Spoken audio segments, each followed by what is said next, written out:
So, karon ang answer na to kay number 3 kay human naman to sa 1 ug 2. So balik kuhaon daw nato ang number 3. Express the company total cost in the linear equation from y, ang y kay fixed cost niya equals to a, ay dili, ang y kay total cost niya, ang a kay fixed cost plus b, ang b kay variable niya, ang x kay variable no? Ang x cost driver niya ang b kay variability nasa book. So bali pagkuha sa number 3 kay una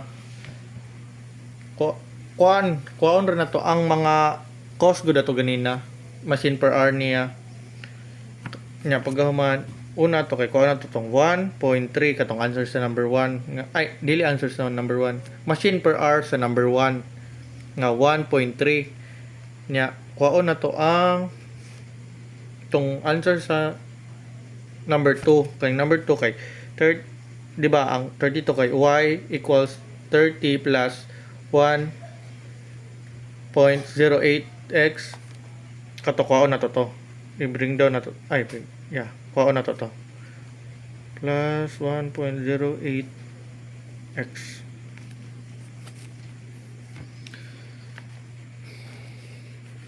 So kani ay nya napud tay, di ba naman ang sige na to gani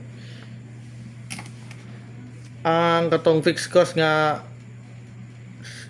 supervisor salary kanina dire 120. So katong 120 pag i-plus na to siya sa 30,000 tong kuan ganina tong ano niya cost ay no kuan maintenance atong kuan gamit ang high-low method. So bali 120 nga fixed salary sa ano na plus nimo sa 30,000 nga kato equals 150. No? Yeah. Sure lang ta plus 30 150.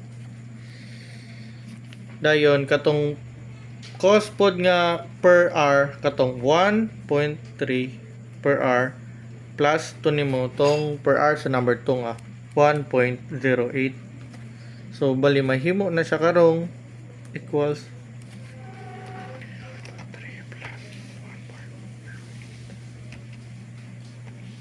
kani 2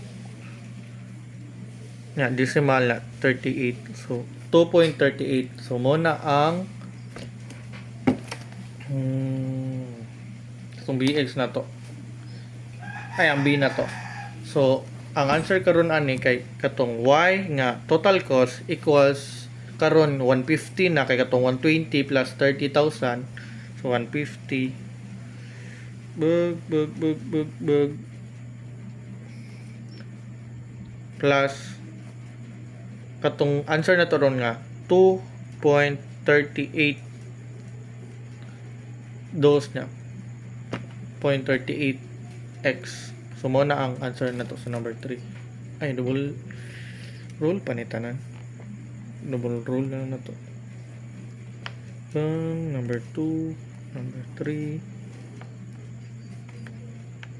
number 1. So muna karon ng 1, 2, 3.